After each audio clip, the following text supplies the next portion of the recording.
authors actually even care about this. I think I would if I were an author and someone was going around putting my name down on something that I didn't authenticate myself. Yeah. I would be concerned, but also just logistically, what do I gain from becoming overly involved in that other than making a statement or, saying, hey, I don't condone this, stop using my name inappropriately or whatever.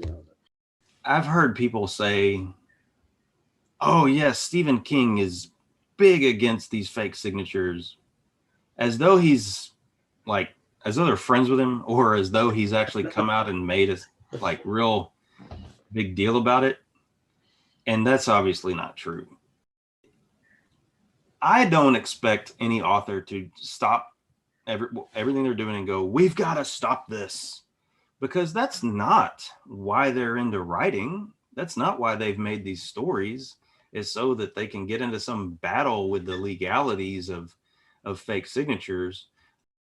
There is a need, I think, to understand that aspect of things. But then I'll just say this, that this is a podcast.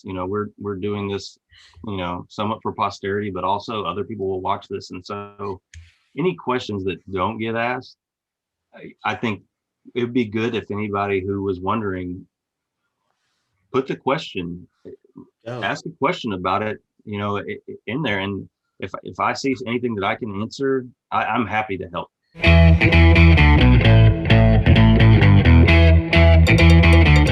I know that you were kind of trying to transition away from what really is kind of the hard part of collecting whenever you do that, because you don't want to be collecting something that's going to lose value in any way.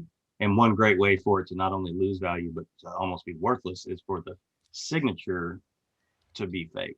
Right. And so, when we're into collecting, we want everything that we have to not only maintain its value, but maybe go up. And legitimacy is a large part of that, reputation, expectation, that kind of thing. And, it does kind of lead into the part of, if, we're going to have a discussion of what signatures are valuable, why people collect signatures. What are you thinking? Yeah, that's exactly where I'm going. One of the first questions on legitimate signatures, right? Signatures that are either, and I'm going to try to pose this because this first question is about the distinction between what I consider both being legitimate signatures that are author approved, publisher approved. But to me, there's a real distinction here. And I wasn't thinking about this until you and I got into the discussion about the Matthew McConaughey book the other day. And you showed me what you were talking about, where he had signed a page and it may have even been inserted into the printing. And I went back and looked at what I have. And I actually think what I have is just a printed signature from the publisher that was something the author did on the sleeve at the time of that was stamped into it, the printing. That's not an actual signature. So what is the distinction? What is the distinction between an actual signature and a printed signature? Well, you're talking about apples and oranges. You're talking about a legitimate signature versus nothing. Well, that's the thing. Like, I've seen people sell Where the Wild Things Are. Great book.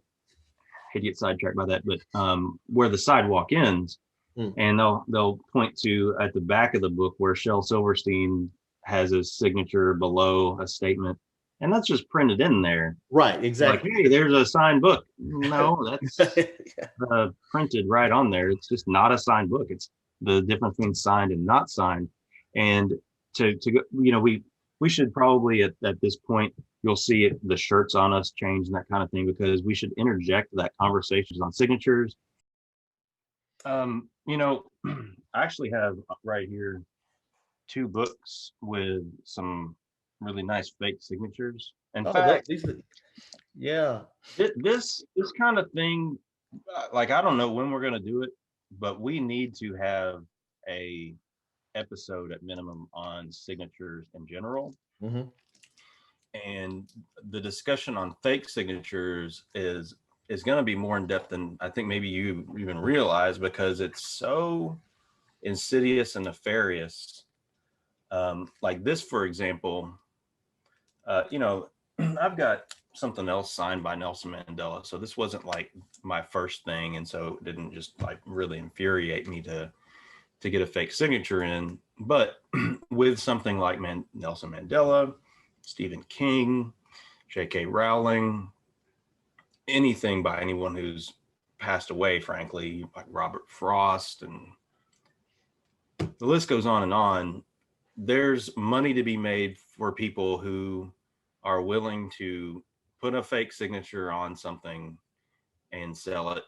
And eBay is, I mean, eBay is maybe the worst of all of them, but it's, I'll say this, having had experience, I don't blame eBay for the rampantness of it. It's just the way that eBay is built. It makes it so much easier for people to get exposure there and sell there with fake items.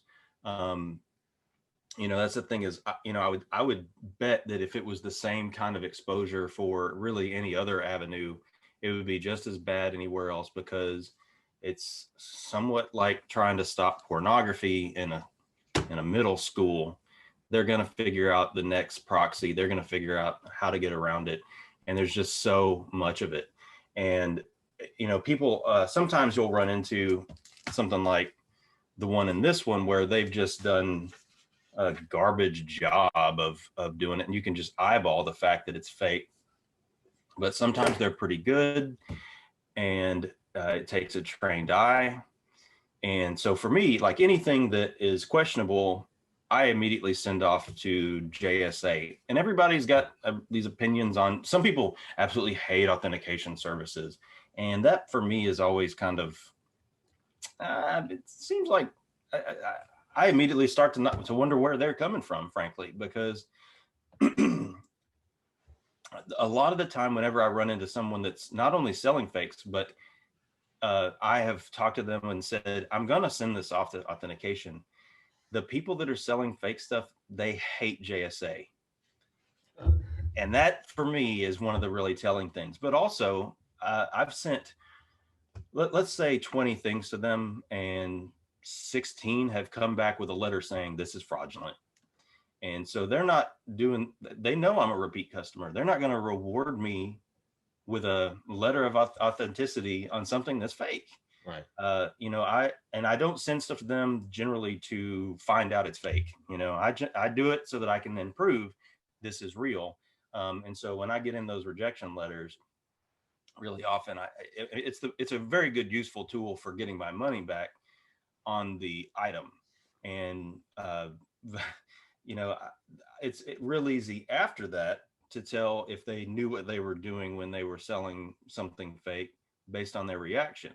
Because only one time has somebody, once they realized that the authenticity was bad on it, and it was actually on this one right here, they not only that they turned their tune, because at first they thought, they said, I don't even see any proof of this, and I purchased this from a reputable source. They thought it was reputable. They're in Australia, and they thought that Abe or Biblio books, biblio.com is reputable. Give me a break.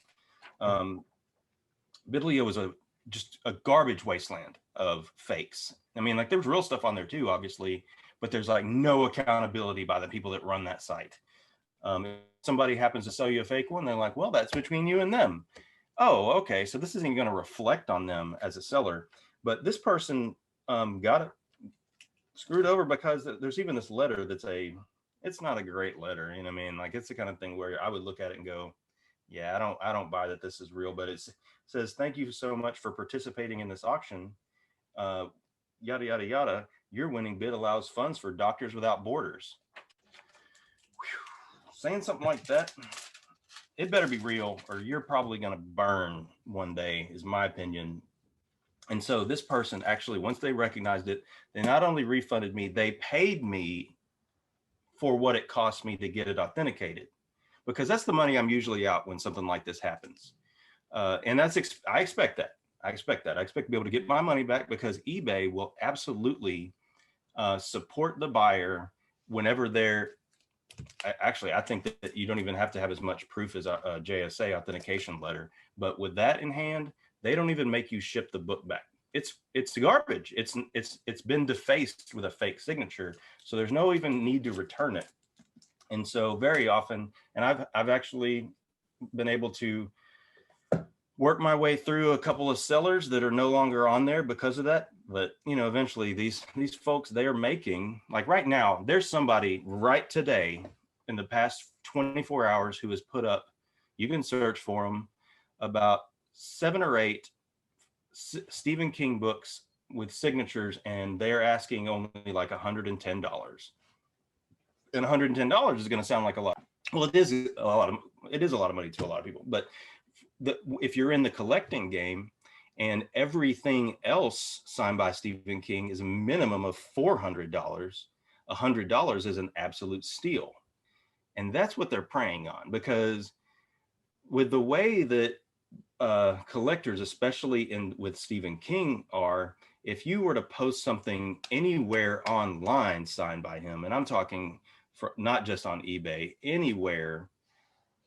Bet's Books is a good example, where when he drops and he tells you it's all going to be there, he gets 400 emails within a couple of minutes requesting to buy these at $300, $400, because he's the authentication source. Like, he is absolutely never going to sell anything fake. So you see $110, you jump on that, and you know, the folks that, some of the folks that get those, they're like, oh, I now own something signed with Stephen King. I'm not happy for them. You know, in general, I'd be just happy that somebody got something that they could appreciate, but their appreciation is built into fraud. And you look at it, there's no incentive for that person to stop until they've been caught.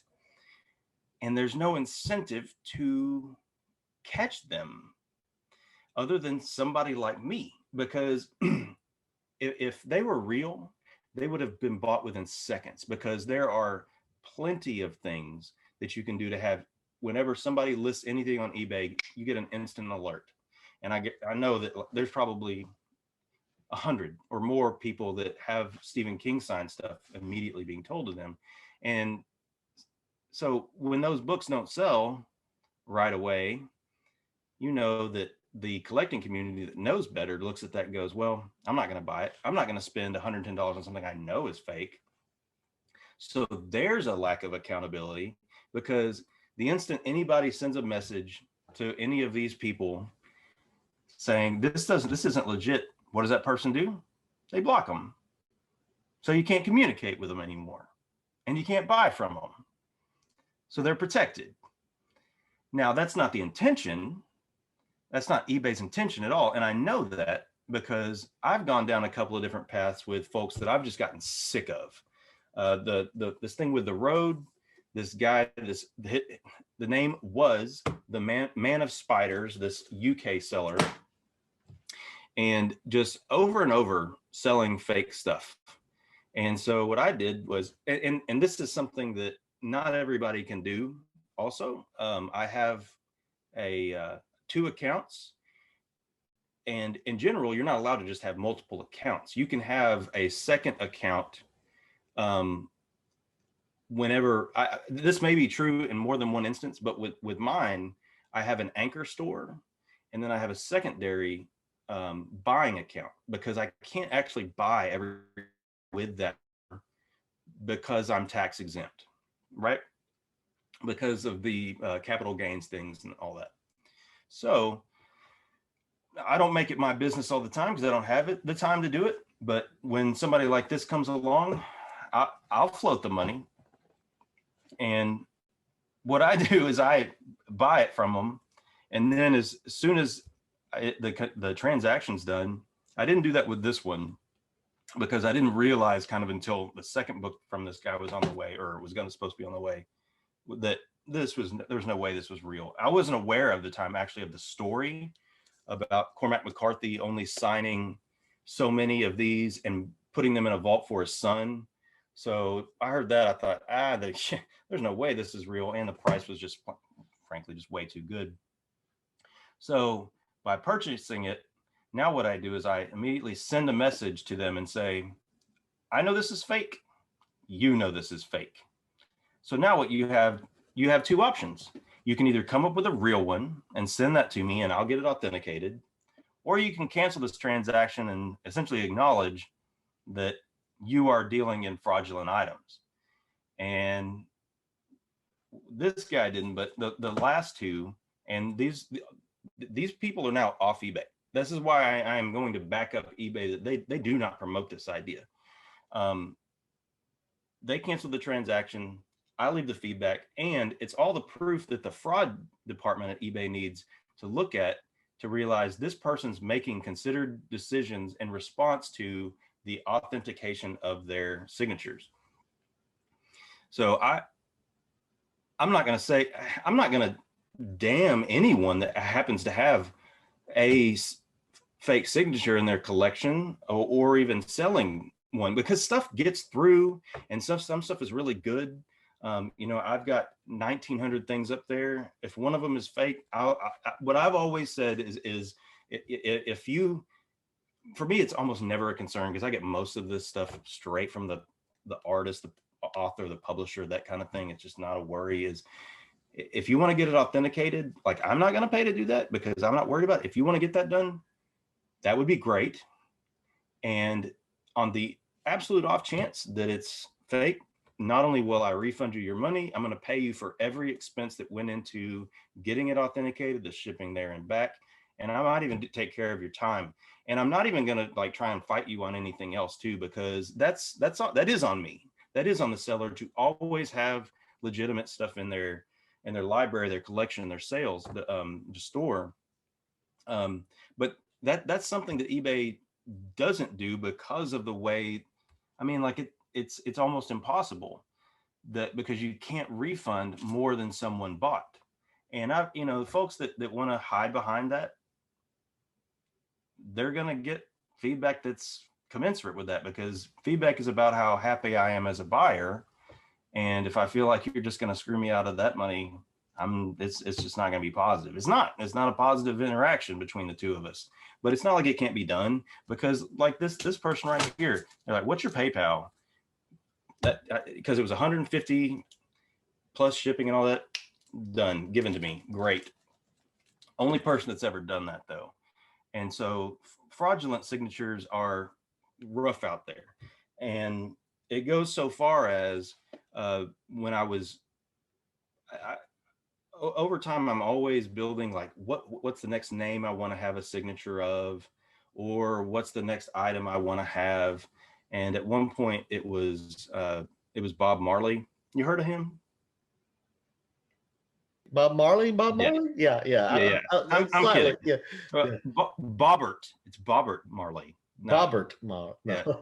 Yeah. Bob. So, and there was this LP that popped up signed, and it was still pretty big chunk of change. But for me, it's like, I really want to have this, and I like having stuff like that in my store. And it even came with authentication from Australia. I believe it was Australia, UK.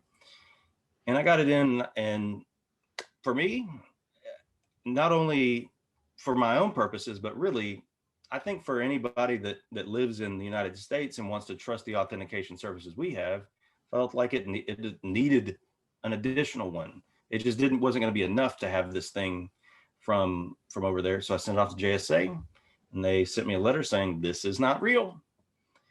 And I thought, wow, that's crazy. And so I looked into it. And so their letter of authenticity was not garbage. We'll get into a second on how there will be total garbage letters of authenticity out there. Theirs wasn't garbage. It looked just like something you get from JSA. It had a nice watermark even, and a picture of it and all that. And I went to the site and it checked out there. But then I just happened to catch that a name on there was similar to a name of the person selling it to me. And I walked down that path and realized the person that is running this site was the person selling to me. And they are creating listings and creating authenticity through their own website. And so that takes a lot to to want to even go down that rabbit hole and figure out. But that's the thing, is they were making over $1,000 on what was really a defaced $5 record. So it's, it's all about worth their time. And so I think that can kind of illustrate just how little I trust, and reasonably so, most people trust signatures online, period. And eBay's an easy culprit of that, just because there's just this massive amount flowing through there. And so this might be the last point I'll make on this, but I'm not sure. I'm not going to hold back. Is that any seller on eBay, or frankly anywhere, who is offering certificates or letters of authenticity that they created, like they didn't even create a website and try and hide it. They just go, okay, I've got ABC store. ABC store says this signature's real. Whatever, man. And that's the thing, is people will think, oh, it's authenticated by ABC, it must be real, and they've just made up these cards. It might be, but man, that's the kind of thing that I'm not gonna just trust it on its own, so I'm gonna send it off for authentication. But also, B, I'll say this, more often than not, those are fake. More often than not, that is just how far willing people are to go. And it adds up. A lot. This world is not full of honest people. There's a good mix of honest and downright scoundrels out there. and so you got to be real careful buying and selling. And so whenever I buy anything, really at any cost, but especially when I get a particularly good deal, I'll send it off to JSA. And most recently, the thing was, this wasn't even with a book.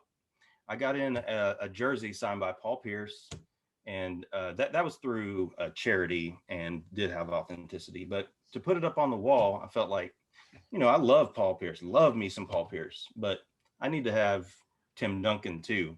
And so I was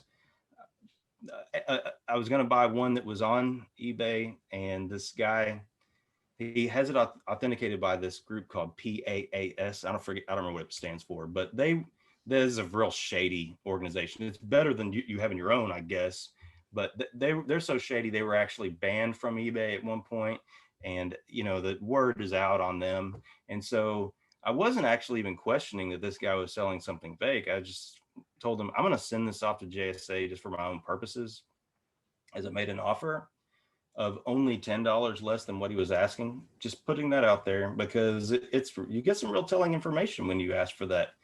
And his response was, I only stand by the authenticity that I provide. So your offer is rejected. And so I thought, well, I'm going to go ahead and buy it anyway, because it's a good price. He had blocked me. Red flag. Yeah. And here's the thing, is that what people don't realize is that with a mass, I'm up to nearly 20,000 feedback and been top rated power seller for a long time. I have a second account that I just went over there and bought it from it. And I sent him that message. I said, you either going to send this to me and I'm going to get authenticated, or you're going to just be acknowledging that you're selling something that you don't have any backing on. And, he canceled it, and, he's going to have that's like the only way that I can see to illustrate to potential buyers, this guy is not what you think. Here's the thing, he may have a lot of legitimate stuff, but he really, you don't have the option to say, well, I'm only going to stand behind the legitimacy based on parameters that are outside of what people accept. No, if what you're selling is fake, you're going to be held accountable. Yeah. Professional autograph authentication services. Professional autograph authentication services. Yeah. PAS. And so how many? So you mentioned JAS earlier, or JSA. I'm sorry, JSA. Is that the James Spence authentication? Is that right? Is that right? So how many? They're not the only good one. Yeah, they're the ones I use. That's what I was going to say. How many of these authentication services are there out there? That I don't have I'm not going to say I know the complete comprehensive list of who's out there and who's good and who's not, but I do know this. JSA is really good for stuff that isn't sports. And it's not that they're not good for sports. I'll just get to sports in a second. Um, they they're a branch off of a different thing. Like James Spence came off of somebody else, and so I don't know all of the internal politics with any of that stuff, but they're a house that has been reputable for a long time, and I've had I don't want to say positive experiences because a lot of the stuff has been, hey, your stuff is fake here, but they're something. They're a group that I really like because they have often the letter of authenticity, which means they don't have to put a sticker right onto the book. They take a snapshot of what the signature is, and that's represented on there. Because I personally, I'm not a big fan of putting stickers on books in any fashion, especially like the signature page. And your question wasn't really about that, but that's to kind of finalize my reasoning for continuing to use them over anybody else, because they are, I believe, more expensive than anybody else as well. But PSA has a pretty good reputation. Here's the thing is that if you throw out the conversation about authentication online, you're going to get a very mixed response. And it's not necessarily even from people that don't, that think that that JSA or PSA or PSA/DNA are bad. They don't trust them no matter what. They don't trust anybody. The only thing they trust are the signed limited editions from the publisher, right? And then you're also going to have your folks that just simply just don't want you to trust anything like that. And then there's also clowns, particularly in the Stephen King community, who could just claim they know better than anybody else and that they would authenticate better than even anyone at James Spence. And that's a laugh riot. I'll say that right to their face. However, there is Bet's Books and that kind of thing where, that's run by a really just great person, but also somebody that knows Stephen King's signatures in and out. And so periodically I'll communicate with him if I have a concern, because his signature has evolved over time. That's one way to, in fact, tell if it's legitimate, because if you're really good at faking Stephen King signatures, you're probably not great at faking all of the signatures he's had over time, because it's gone from this kind of larger, loopier thing to the small kind of scribbly thing. And so if you see the small scribbly thing on Firestarter, that doesn't add up, right? Because he doesn't sign older books. You have to be there. Like I'm sure he makes exceptions, and there are exceptions out there. But that's a real telltale sign on the Stephen King stuff. That's interesting. Yeah. Yeah. The evolution of a signature being the mark of authenticity is that's pretty interesting to me. Yeah. And so there's like PAAS was one that triggered in my mind because I kind of remembered it, but it also, as I was looking at this jersey, it reminded me, okay, so I'll look up online and realize, okay, this is not enough for me. And there's some houses, authentication houses that have come and gone for good reason. That reminds me. So James Spence, PSA, and Autograph COA, those are ones that I definitely trust kind of for anything. And what I wanted to get to with the sports part is that Beckett, and for a lot of people our age, they'll know that name Beckett because of trading cards. And Beckett has been at the forefront of not only authenticating sports stuff, but even being there or even creating dynamics where, like, I had a framed lithograph that had pictures and signed by Muhammad Ali and Michael Jordan and Tiger Woods, and they were there and they authenticated. They made it even. So it's kind of beyond reproach. And so that they are, if I was into sports cards, and frankly, if I was going to do the jersey, I might even send it to Beckett, because for sports names, I can't imagine that anybody is really above them. Although I do think that JSA makes a point of having somebody somewhere within their organization for everybody that they support at the same level. So I kind of feel comfortable just sending stuff off to them. And In terms of past that, I don't trust it. I don't. I know that what I get from the artist, and by artist I mean author or musician, um, I know that's real. There's a couple of exceptions out there where they'll have it auto penned for them, which is just, I mean, I guess I'm not putting it in the lap of that musician of being just completely selfish, but whoever is putting together for them this promotional situation where you can buy a CD for $20 that's signed by them and then not having them be legitimate, man, that person deserves to be fired. But that's pretty rare. And so anything that I get from those folks, I don't have it authenticated. And I get questions all the time about signatures. I get questions about a lot of things. We can talk about first editions, first printings, and that kind of thing. But when it comes to signatures, it's always, do you have authentication for this? And Easton Press comes, I always think that's always the funniest one, is when people ask me about Easton Press, because it says signed edition on the spine of the book. It has a page dedicated. It's a signed limited. It's not limited necessarily the same way, but it's a publisher page that's in the book.